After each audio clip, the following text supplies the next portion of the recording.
மகளிர் நலன். ஆணுக்கு இங்கே பெண் நிகர் எனும் சரிநிகர் சமத்துவ பாதையில் மகளிர் நலனுக்காக பல்வேறு முன்னோடி நலத்திட்டங்களை தமிழ்நாடு அரசு செயல்படுத்தி வருகிறது.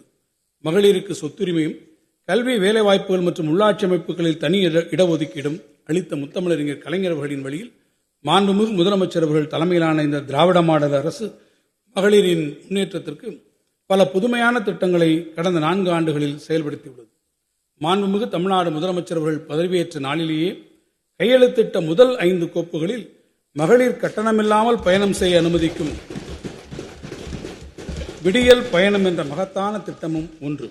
தமிழ்நாட்டு மகளிரிடையே பெரும் வரவேற்பை பெற்றுள்ள திட்டத்தின் மூலம் பேருந்து பயணம் செய்வோர்களில் பெண்களின் சதவீதம் 40 65% உயர்ந்துள்ளது.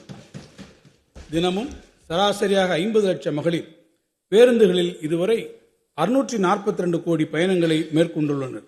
மகத்தான இந்த திட்டத்தினால் பெண்கள் சராசரியாக மாதம் ஒன்றுக்கு 888 ரூபாய் சேமிக்க முடிகிறது என மாநில திட்டக்குழு நடத்திய ஆய்வில் தெரிய வந்துள்ளது என்பது குறிப்பிடத்தக்கது. இத்திட்டத்திற்காக மானியத் தொகை 3600 கோடி ரூபாயை 2025-26 ஆண்டின் வரவு செலவு திட்ட மதிப்பீடுகளில் அரசு ஒதுக்கியுள்ளது. மகளிர் நல திட்டங்களுக்கெல்லாம் மகுடம் வைத்தது போல் அறிவிக்கப்பட்ட கலைஞர் மகளிர் உரிமை திட்டத்தின் மூலம் ஒவ்வொரு மாதமும் 1,15 லட்சம் குடும்ப தலைவிகளுக்கு மாதம் 1000 ரூபாய் அவருடைய வங்கிக் கணக்கில் நேரடியாக செலுத்தப்பட்டு வருகிறது. இத்திட்டத்தினால் பயன்பெறும் இல்லத்தரசிகளுக்கு மாதந்தோறும் 1000 ரூபாய் என்பது அவருடைய அன்றாட வாழ்க்கைக்கு பேருதவியாக இருப்பது மட்டுமின்றி அவர்கள் கணிசமாக சேமிக்கவும் வழிவகுக்கிறது. இதுவரை மகளிர் உரிமை தொகை பெற்றிடாத தகுதி வாய்ந்த இல்லத்தரசிகள் இத்திட்டத்தின் கீழ் விண்ணப்பித்திட உரிய வாய்ப்புகள் விரைவில் வழங்கப்படும். மகளிர் நலன் காக்கும் இத்திட்டத்திற்காக இந்த வரவு செலவு திட்டத்தில் 13,807 கோடி ரூபாய் நிதி ஒதுக்கீடு செய்யப்பட்டுள்ளது. ஏழை குடும்பங்களை சார்ந்த மாணவியர் உயர்கல்வி பயில்வதை உறுதி செய்யும் வகையில் அறிமுகப்படுத்தப்பட்ட மூவலூர் ராமாமிர்தம் அம்மையார் நினைவு புதுமை பெண் திட்டத்தின் கீழ் தற்போது 4,06,000 மாணவியர்கள் மாதந்தோறும் 1000 ரூபாய் பெற்று பயனடைந்து வருகிறார்கள். இத்திட்டம் அறிமுகப்படுத்தப்பட்டதற்கு பின் உயர்கல்வியில் சேரும் மாணவியர்களின் எண்ணிக்கை சென்ற கல்வியாண்டில் 19% அதிகரித்து கூடுதலாக 40,276 மாணவியர் கல்லூரிகளில் சேர்ந்துள்ளனர் என்பதை பெருமையுடன் இந்த மாமன்றத்திற்கு தெரிவித்துக் கொள்கிறேன்.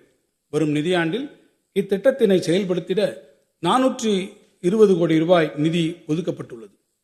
36 ஆண்டுகளுக்கு முன்னர் முத்தமிழறிஞர் கலைஞர் அவர்களால் தருமபுரி மாவட்டத்தில் தொலைநோக்குடன் விதைக்கப்பட்ட சுய உதவிக்குழு திட்டம் இன்று நாடெங்கிலும் கோடிக்கணக்கான மகளிரின் வாழ்வை மேம்படுத்திடும் இயக்கமாக உருவெடுத்துள்ளது.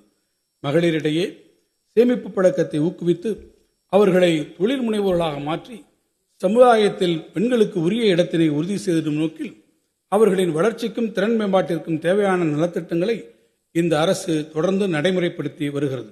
தற்போது 4.76 லட்சம் மகளிர் திட்ட சுய உதவிக்குழுக்கள் இயங்கி வருகின்றன. சுய உதவிக்குழு இயக்கத்தில் இதுவரை இணைந்திராத மகளிர் மற்றும் விளிம்பு நிலை வாழ் குடும்ப உறுப்பினர்களை கொண்டு 10,000 புதிய சுய உதவி குழுக்கள் வரும் நிதியாண்டில் உருவாக்கப்படும். மேலும் வரும் நிதியாண்டில் சுய உதவி குழுக்களுக்கு 37,000 கோடி ரூபாய் அளவிற்கு வங்கிக் கடன் வழங்க இலக்கு நிர்ணயிக்கப்பட்டுள்ளது. தமிழ்நாட்டின் முத்திரை பதிக்கும் திட்டங்களில் ஒன்றான தோழி பணிபுரியும் மகளிர் விடுதிகள் ஏற்கனவே தாம்பரம், திருச்சி உள்ளிட்ட 13 இடங்களில் 1,303 மகளிர் பயன்பெறும் வகையில் வெற்றிகரமாக இயங்கி வருகின்றன. எதிர்வரும் நிதியாண்டில் காஞ்சிபுரம், ஈரோடு, கரூர் மற்றும் ராணிப்பேட்டை உள்ளிட்ட மேலும் 10 இடங்களில் 800 பெண்கள் பயன்பெறும் வகையில் 77 கோடி ரூபாய் மதிப்பீட்டில் கட்டப்படும்.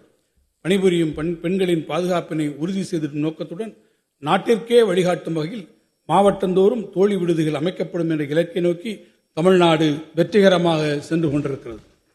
எதிர்வரும் நிதியாண்டில் சென்னை, கோவை மற்றும் மதுரை ஆகிய மாநகரங்களில் தலா 1000 மாணவியர் தங்கும் வகையில் அனைத்து நவீன வசதிகளுடன் மொத்தம் 275 கோடி ரூபாய் மதிப்பீட்டில் 3 மாணவியர் விடுதிகள் அமைக்கப்படும். தமிழ்நாடு பணிபுரியும் மகளிர் விடுதிகள் நிறுவனத்தால் பராமரிக்கப்படுத்தப்பட்டோர், ஆதி திராவிடர், பழங்குடியினர் மற்றும் சிறுபான்மையின மாணவர்களுக்கு உரிய முன்னுரிமை வழங்கப்படும். 3ஆம் பாலினத்தவரின் நல்வாழ்விற்கென நாட்டிற்கே முன்னோடியாக பல்வேறு புதுமையான திட்டங்கள் தமிழ்நாட்டில் நடைமுறைப்படுத்தப்பட்டு வருகின்றன. இவர்களின் சமூக பொருளாதார மேம்பாட்டினை உறுதி செய்து வாழ்க்கையில் வெற்றி பெற அவர்கள் உயர்கல்வி கற்பது இன்றியமையாததாகும். எனவே புதுமை பெண் மற்றும் தமிழ் புதல்வன் திட்டத்தின் கீழ் உயர்கல்வி பயிலும் மாணவ மாணவியர்களுக்கு மாதந்தோறும் 1000 ரூபாய் உதவித்தொகை வழங்கும் திட்டம் இவர்களுக்கும் விரிவுபடுத்தப்படும். 3ஆம் பாலினத்தவர்களுக்கு உரிய விழிப்புணர்வினையும் வேலைவாய்ப்புகளில் சம வாய்ப்பையும் வழங்குவதன் மூலமே அவர்களுடைய கண்ணியமான வாழ்வினை உறுதி செய்யும் என்று இந்த அரசு உறுதியாக நம்புகிறது.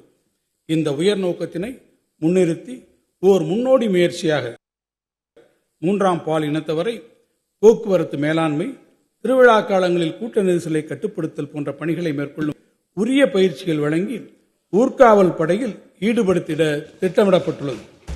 இதன் முதற்கட்டமாக 50 3ஆம் பாலினத்தவர்களை கொண்டு சென்னை, தாம்பரம், ஆவடி மாநகரங்களில் இம்முன்னோடி திட்டம் செயல்படுத்தப்படும். இவ்வாறு பணிபுரியும் 3ஆம் பாலினத்தவரின் மதிப்பூதியம், பயிற்சி மற்றும் சீருடை போன்றவை ஊர்காவல் படையினருக்கு சமமான வகையில் வழங்கப்படும். இந்த முன்னோடி முயற்சி மூலம் 3ஆம் பாலினத்தவரின் சுயமரியாதையுடன் கூடிய வாழ்வு உறுதி செய்யப்படுவதுடன் அவர்கள் சமூக நீரோட்டத்தில் இரண்டர கலந்து வாழ்வதற்கான வாய்ப்பும் ஏற்படும்.